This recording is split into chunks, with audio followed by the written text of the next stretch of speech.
नमस्कार। आज हम 2025 के कुछ ज़रूरी करंट अफेयर्स की थोड़ी गहराई में जा रहे हैं। हमारे पास जो जानकारी है वो आईबी एसीओ परीक्षा के लेवल के सवाल जवाब का एक कलेक्शन है। इसमें भारत और दुनिया की अहम घटनाएं हैं, साइंस, इकोनॉमी, अवार्ड्स, मतलब काफ़ी कुछ है। तो चलिए देखते हैं कि इस जानकारी के ढेर से कौन से खास मोती निकलते हैं। कोशिश ये है कि कोई भी खासकर जो एग्जाम्स की तैयारी कर रहे हैं वो इन ज़रूरी बातों को समझ सकें आसानी से। हाँ, बिल्कुल।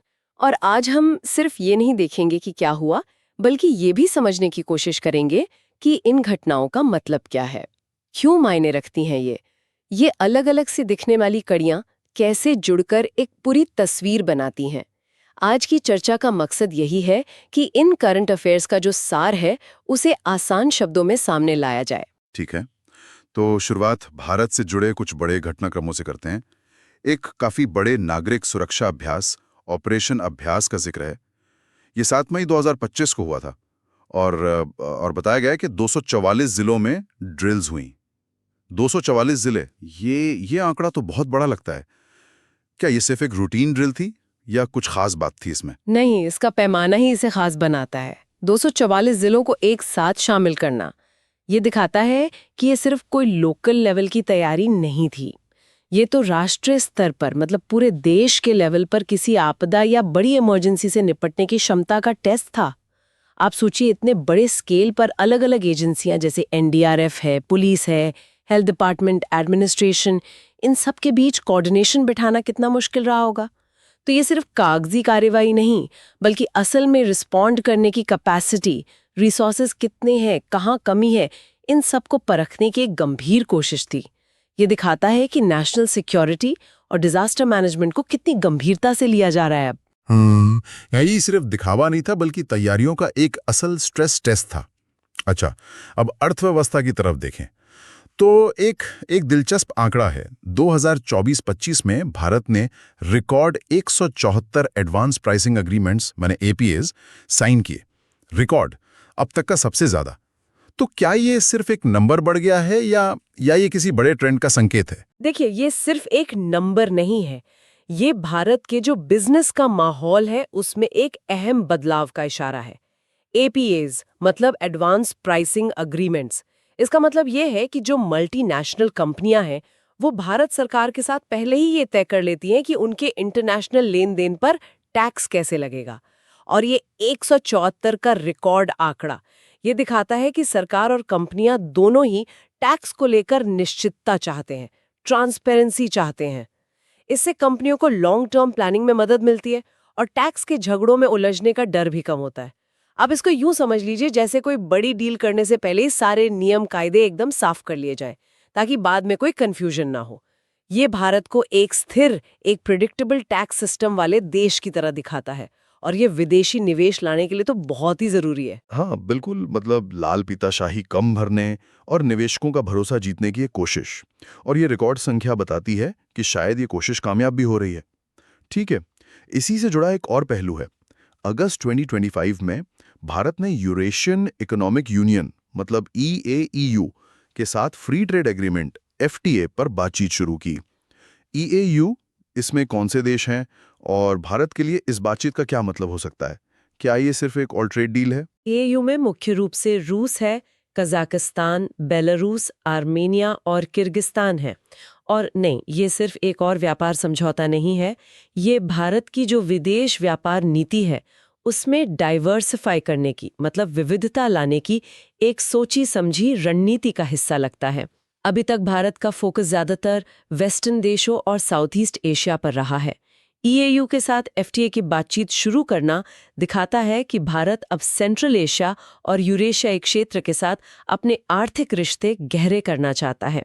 इन देशों के पास एनर्जी है, मिनरल रिसोर्सेज हैं और ये भारत के pharma, engineering goods, agricultural products वगैरह के लिए नए बाजार खोल सकते हैं।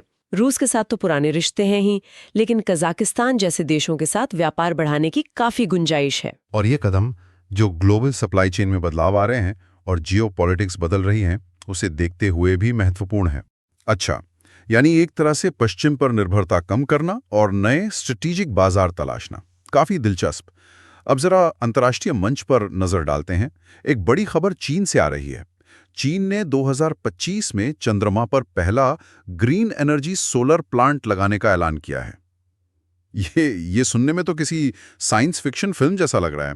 क्या मतलब है इसका? हाँ, सुनने में लगता है, पर यह साइंस फिक्शन नहीं बल्कि भविष्य की हकीकत बनने की तरफ एक बड़ा कदम है। इसके कई गहरे मायने हैं। पहला, टेक्नोलॉजिकली ये एक बहुत बड़ी छलांग है। चंद्रमा पर सोचिए, जहाँ एटमॉस्फेयर नहीं है, टेम्परेचर में इतना ज़्यादा उतार चढ़ाव होता है, वहाँ एक सोलर प्लांट बनाना और चलाना ये बहुत मुश्किल काम है। दूसरा, ये दिखाता है कि चंद्रमा पर लंबे समय तक इंसान के रहने या बेस बनाने की महत्वाकांक्षा है। अगर आपको वहां रहना है तो आपको लगातार एनर्जी चाहिए, और सोलर एनर्जी इसका सबसे प्रैक्टिकल तरीका हो सकता है। तीसरा, ग्रीन एनर्जी पर जोर देना ये भी दिखाता है कि स्पेस एक्सप्लोरेशन में भी अब सस्टेनेबिलिटी मतलब स्थिरता एक अहम पहलू बन रही है। और आखिर में ये स्पेस में रिसोर्सेज के इस्तेमाल और स्ट्रेटेजिक बढ़त हासिल करने की जो ग्लोबल रेस है, उसमें चीन की बढ़ती ताकत और इरादों का एकदम साफ संकेत है। वाकई ये सिर्फ एक प्लांट नहीं, लगते है भविष्य के स्पेस एज की नींव रखी जा रही है। अच्छा, वैश्विक नेतृत्व की बात करें तो 2025 में G20 की अध्यक्षता ब्राजील के पास है, और COP30 क्लाइमेट समिट भी ब्राजील के ही बेलेम शहर में होगी। एक ही साल में 2 इतने बड़े ग्लोबल इवेंट्स की मेजबानी ब्राजील के लिए क्या मायने रखती है ये? हाँ, ये ब्राजील के लिए ग्लोबल स्टेज पर अपनी छाप छोड़ने का एक बहुत अच्छा मौका है। G20 दुनिया की 20 सबसे बड़ी अर्थव्यवस्थाओं का ग्रुप है जो ग्लोबल इकोनॉमिक एजेंडा तय करता है, और COP यानी कॉन्फ्रेंस ऑफ पार्टीज वो क्लाइमेट चेंज पर दुनिया का सबसे महत्वपूर्ण सम्मेलन है। दोनों की अध्यक्षता एक ही साल में मिलना ये ब्राजील को ग्लोबल चर्चाओं में, खासकर जो डेवलपिंग देशों से जुड़े मुद्दे हैं और पर्यावरण बचाने की दिशा में, एक सेंट्रल रोल देता है। अमेज़न रेन फॉरेस्ट का एक बड़ा हिस्सा ब्राजील में है, तो COP30 की मेज़बानी उसके लिए सिंबॉलिक भी है और असल में भी बहुत महत्वपूर्ण है। ये दिखाता है कि दुनिया अब लैटिन अमेरिका और खासकर ब्राजील को ग्लोबल प्रॉब्लम्स के सॉल्यूशन में एक अहम पार्टनर की तरह देख रही है। यानी ब्राजील 2025 में ग्लोबल साउथ की एक बड़ी आवाज बनकर उभर सकता है। अब थोड़ा वापस भारत पर आते हैं। राजनीति और सरकार का एक जरूरी पहलू। हमारे सूत्रों के मुताबिक 2025 का आम बजट 1 फरवरी 2025 को वित्त मंत्री निर्मला सीतारमण ने पेश किया। ये जानकारी तो है, पर क्या हम इसके बारे में कुछ और समझ सकते हैं? सिर्फ तारीख और नाम के अलावा इसमें क्या खास हो सकता है? देखिए, स्रोत में शायद बजट की डिटेल्स ना हो, लेकिन इसका महत्व समझने के लिए हमें कॉन्टेक्स्ट देखना होगा। बजट सिर्फ आंकड़ों का हिसाब किताब नहीं होता। ये सरकार की प्राथमिकताएं क्या है, उसकी सोच क्या है, देश किस आर्थिक दिशा में जाएगा, उसका आईना होता है। 1 फरवरी को बजट पेश करने की जो परंपरा है, वो कुछ साल पहले शुरू हुई थी, ताकि फाइनेंशियल ईयर शुरू होने से पहले सारी प्रक्रियाएं पूरी हो जाएं। निर्मला सीतारमण का लगातार बजट पेश करना भी पॉलिसी में एक तरह की कंटिन्यूटी मतलब निरंतरता का संकेत देता है। भले ही हमारे पास यहाँ स्पेसिफिक योजनाओं या किस सेक्टर को कितना पैसा मिला इसका ब्यौरा ना हो, पर बजट हमेशा ये देखने का मौका होता है कि सरकार किन चीज़ों पर ज़्यादा फोकस कर रही है। क्या वो इंफ्रास्ट्रक्चर पर खर्च बढ़ा रही है, सोशल वेलफेयर पर, डिफेंस पर, या फिर टैक्स में कोई बड़े बदलाव कर रही हैं? ये सभी चीज़ें इकोनॉमी और आम लोगों पर सीधा असर डालती हैं। सही कहा। बजट अपने आप में एक बड़ा पॉलिसी स्टेटमेंट होता है, भले ही हमें यहाँ उसकी बारीकियां ना पता हों। अच्छा, अब विज्ञान और तकनीक की तरफ बढ़ते हैं। इसरो के लिए 2025 काफी अहम लगता है। अगला चंद्र मिशन चंद्रयान 4 ये जापानी स्पेस एजेंसी जाक्सा के साथ मिलकर किया जाएगा। ये पार्टनरशिप क्यों खास है? क्या इसरो अकेले ये मिशन नहीं कर सकता था? यहाँ जो सबसे दिलचस्प बात है वो है इंटरनेशनल कॉपरेशन का बढ़ता हुआ ट्रेंड। स्पेस मिशंस, खासकर चांद या मंगल जैसे मुश्किल मिशन, बहुत महंगे होते हैं और तकनीकी रूप से बहुत चुनौतीपूर्ण भी होते हैं। जैक्सा जैसी अनुभवी एजेंसी के साथ पार्टनरशिप करने से इसरो न सिर्फ कॉस्ट और रिस्क को शेयर कर सकता है, बल्कि जापान की जो एडवांस्ड रोबोटिक्स है या दूसरी एक्सपर्टीज है, उसका फायदा भी उठा सकता है। ये दिखाता है कि स्पेस एक्सप्लोरेशन अब सिर्फ देशों के बीच कंपटीशन का मैदान नहीं रहा, बल्कि ये ग्लोबल कॉपरेशन का एक महत्वपूर्ण एरिया बन गया है। ज्ञान, संसाधन, तकनीक, ये सब साझा करके बड़े लक्ष्यों को हासिल करना अब ज्यादा प्रैक्टिकल माना जाता है। चंद्रयान 4 इसी बदलते हुए ग्लोबल माहौल का एक उदाहरण है, जहां भारत और जापान मिलकर स्पेस साइंस की सीमाओं को आगे बढ़ाने की कोशिश कर रहे हैं। यानी मिलकर काम करने से बड़े और बेहतर नतीजे मिल सकते हैं, खासकर स्पेस जैसे महंगे फील्ड में। अच्छा, इसरो से जुड़ी एक और खबर है। 2025 में इसरो ने एक प्राइवेट सैटेलाइट ध्रुव-1 भी लॉन्च किया। क्या ये भारत के स्पेस प्रोग्राम में किसी नए चैप्टर की शुरुआत है? हाँ, निश्चित रूप से। ये भारत के स्पेस सेक्टर के लिए एक बहुत ही महत्वपूर्ण मोड़ है। ध्रुव-1 जैसे प्राइवेट सैटेलाइट का इसरो द्वारा लॉन्च किया जाना ये दिखाता है कि भारत का स्पेस प्रोग्राम अब सिर्फ सरकारी दायरे तक ही सीमित नहीं रहा है। सरकार अब प्राइवेट कंपनियों को न केवल सैटेलाइट बनाने बल्कि लॉन्च सर्विसेज में भी हिस्सा लेने के लिए प्रोत्साहित कर रही है। इसे स्पेस सेक्टर का उदारीकरण कह सकते हैं आप। इससे कई फायदे हो सकते हैं। इनोवेशन में तेजी आएगी, कॉस्ट कम हो सकती है और नई तरह की स्पेस बेस्ड सर्विसेज जैसे बेहतर मैपिंग, कम्युनिकेशन या अर्थ ऑब्जर्वेशन वगैरह विकसित हो सकती हैं। ये कदम भारत को ग्लोबल स्पेस इकोनॉमी में एक बड़ा प्लेयर बनाने की क्षमता रखता है। ध्रुव-1 इसी नई दिशा का एक सिंबल है।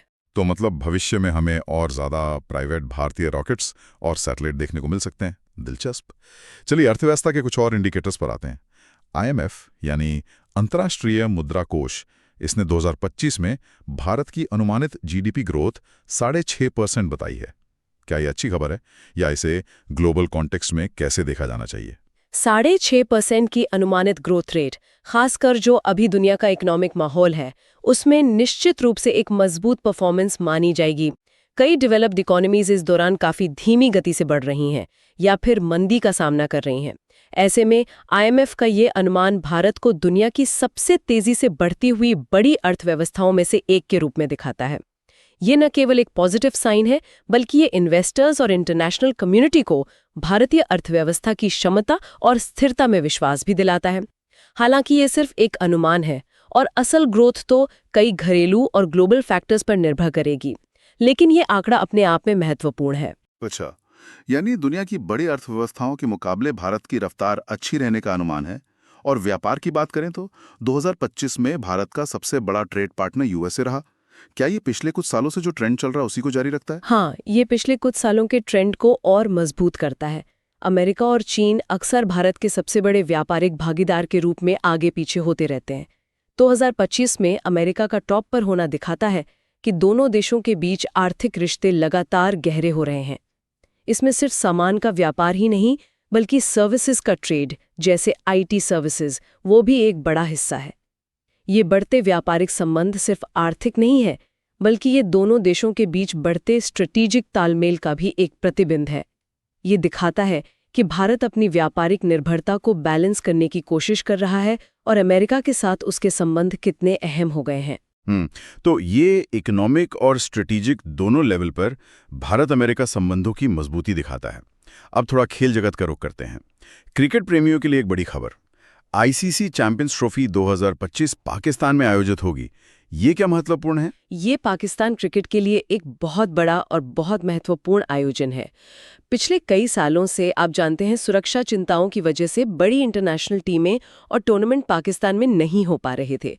चैंपियंस ट्रॉफी जैसे बड़े ICC टूर्नामेंट की मेजबानी मिलना पाकिस्तान में इंटरनेशनल क्रिकेट की पूरी तरह से वापसी का संकेत है। इसका सफल आयोजन न केवल पाकिस्तान क्रिकेट बोर्ड PCB के लिए, बल्कि पूरे देश के लिए एक बड़ी उपलब्धि होगी और दुनिया को एक पॉजिटिव मैसेज देगा। ये दिखाता है कि पाकिस्तान में सुरक्षा स्थिति में सुधार हुआ है और वो बड़े स्पोर्ट्स इवेंट्स होस्ट करने में सक्षम है। हाँ, मतलब क्रिकेट के जरिए पाकिस्तान की इंटरनेशनल इमेज सुधर सकती है। एक और खेल आयोजन का जिक्र है। 2025 एशियाई युवा खेल ताशकंद उज्बेकिस्तान में होंगे। इसका क्या महत्व है? एशियाई युवा खेल जो हैं वो कॉन्टिनेंट के युवा एथलीट्स के लिए अपना टैलेंट दिखाने का एक बहुत महत्वपूर्ण मंच है। ये भविष्य के ओलंपिक और एशियाई खेलों के स्टार्स को तैयार करने में मदद करता है। ताशकंद में इसका आयोजन होना सेंट्रल एशिया में स्पोर्ट्स के डेवलपमेंट के लिए भी अहम है। उज्बेकिस्तान जैसे देश के लिए इस लेवल के मल्टी स्पोर्ट इवेंट की मेजबानी करना उसकी इंटरनेशनल पहचान को बढ़ाता है, स्पोर्ट्स इंफ्रास्ट्रक्चर में निवेश को बढ़ावा देता है और उस रीजन के युवाओं को स्पोर्ट्स के लिए प्रेरित करता है। ये सिर्फ एक खेल प्रतियोगिता नहीं, बल्कि कल्चरल एक्सचेंज और रीजनल डेवलपमेंट का भी एक मौका है। तो ये युवा प्रतिभाओं को मंच देने के साथ साथ मेजबान देश के विकास में भी योगदान देता है। अच्छा, चलिए अब कुछ विविध विषयों और खास पुरस्कारों पर बात करते हैं। 2025 का नोबेल शांति पुरस्कार डॉक्टर्स विदाउट बॉर्डर्स मतलब मेडिसिन सन्स फ्रंटियर्स को मिला। ये तो काफी जानी मानी संस्था है। हाँ, बिल्कुल। और ये पुरस्कार उनके अथक और अक्सर बहुत खतरनाक परिस्थितियों में किए जाने वाले मानवीय कार्यों की एक बेहद महत्वपूर्ण ग्लोबल पहचान है। MSF दुनिया भर में युद्ध क्षेत्रों में जहां प्राकृतिक आपदाएं आई हों या महामारी फैली हो, उन प्रभावित लोगों तक निस्वार्थ भाव से मेडिकल हेल्प पहुंचाता है। वे अक्सर उन जगहों पर काम करते हैं जहां बहुत कम लोग जाने की हिम्मत करते हैं। ये नोबेल शांति पुरस्कार न केवल उनके डॉक्टर्स, नर्सेज और बाकी स्टाफ के साहस और समर्पण का सम्मान है, बल्कि ये दुनिया का ध्यान उन संकटों की ओर भी खींचता है जिनमें वे काम करते हैं। बिल्कुल, उनके काम को सलाम। साहित्य का नोबेल पुरस्कार मार्गरेट एटवुड को मिला और भौतिकी का Nobel quantum computing research team को दिया गया। एटवुड तो खैर बहुत बड़ा नाम है साहित्य में, लेकिन क्वांटम कंप्यूटिंग को नोबेल मिलना, ये क्या संकेत देता है? मार्गरेट एटवुड को साहित्य का नोबेल मिलना, जो समकालीन साहित्य है, उसमें उनके विशाल योगदान और असर को दिखाता है। उनकी रचनाएं अक्सर सामाजिक, राजनीतिक, लैंगिक मुद्दों पर बहुत गहराई से बात करती हैं। वहीं क्वांटम कंप्यूटिंग रिसर्च टीम को फिजिक्स का नोबेल मिलना, ये इस बात का एकदम साफ संकेत है कि यह फील्ड अब साइंस के सबसे आगे के मोर्चे पर आ गया है। क्वांटम कंप्यूटिंग में दवा की खोज है, मटीरियल साइंस है, AI, क्रिप्टोग्राफी, इन जैसे क्षेत्रों में क्रांति लाने की जबरदस्त क्षमता है। ये पुरस्कार न केवल उन वैज्ञानिकों की उपलब्धि का सम्मान है, बल्कि ये भविष्य की टेक्नोलॉजी में क्वांटम कंप्यूटिंग के सेंट्रल महत्व को भी दिखाता है। ये अब सिर्फ थ्योरी नहीं, बल्कि एक उभरती हुई हकीकत है। यानी क्वांटम कंप्यूटिंग भविष्य को बदलने वाली तकनीक साबित हो सकती है। और आखिर में फिल्म जगत की बात। ऑस्कर 2025 में बेस्ट पिक्चर का पुरस्कार ओपनहाइमर को मिला और बेस्ट एक्टर सिलियन मर्फी को उसी फिल्म के लिए। इन पुरस्कारों से क्या समझा जाए? ऑस्कर पुरस्कार अक्सर उस साल की सबसे ज्यादा चर्चित, सफल और कलात्मक रूप से सराही गई फिल्मों को दर्शाते हैं। ओपनहाइमर जैसी फिल्म का जीतना, जो एक कॉम्प्लेक्स ऐतिहासिक शख्सियत और गंभीर वैज्ञानिक नैतिक मुद्दों पर आधारित है, यह दिखाता है कि अकेडमी और दर्शक दोनों ही बड़ी, महत्वाकांक्षी और सोचने पर मजबूर करने वाली फिल्मों को महत्व दे रहे हैं। ये सिर्फ एंटरटेनमेंट नहीं, बल्कि सिनेमाई क्राफ्ट और कहानी कहने की ताकत का भी एक तरह से उत्सव है। सिलियन मर्फी का पुरस्कार उनकी शानदार अभिनय की व्यक्तिगत पहचान है, जिसने फिल्म की सफलता में बहुत बड़ी भूमिका निभाई। ये पुरस्कार अक्सर कल्चरल ट्रेंड्स क्या हैं और ग्लोबल सिनेमा में क्या महत्वपूर्ण माना जा रहा है, इसका भी संकेत देते हैं। तो ये थी 2025 की कुछ चुनिंदा लेकिन अहम घटनाओं और उपलब्धियों की हमारी आज की पड़ताल। जैसा कि हमारे स्रोतों में दर्ज था, हमने भारत और दुनिया भर में राजनीति, विज्ञान, अर्थव्यवस्था, खेल और संस्कृति के कुछ खास बिंदुओं को छूने की कोशिश की। तो इन सब अलग अलग जानकारियों को जोड़कर देखें तो क्या तस्वीर उभरती है? मुझे ऐसा लगता है कि 2025 में अंतर्राष्ट्रीय सहयोग, इंटरनेशनल कोऑपरेशन एक बड़ा थीम रहा, चाहे वो अंतरिक्ष में जैक्सा के साथ साझेदारी हो या व्यापार में EAU के साथ बातचीत की शुरुआत। तकनीकी तरक्की भी साफ दिखती है। क्वांटम कंप्यूटिंग को पहचान मिलना, चीन का चांद पर वो सोलर प्लांट का आइडिया और G20, COP30 जैसे मंचों से वैश्विक मुद्दों पर मंथन जारी रहा। बिल्कुल सही कहा आपने। ये सारे बिंदु जुड़कर एक कॉम्प्लेक्स लेकिन काफी दिलचस्प तस्वीर बनाते हैं। और यहीं पर मैं एक विचार छोड़ना चाहूंगी जिस पर श्रोता आगे सोच सकते हैं। इन सभी घटनाओं को एक साथ देखने पर, चाहे वो रिकॉर्ड व्यापार समझौते हों जो नियमों को सरल बना रहे हैं, जलवायु परिवर्तन जैसे अस्तित्व के संकट पर वैश्विक बैठकें COP30 हों, अभूतपूर्व वैज्ञानिक सहयोग जैसे चंद्रयान 4 हो,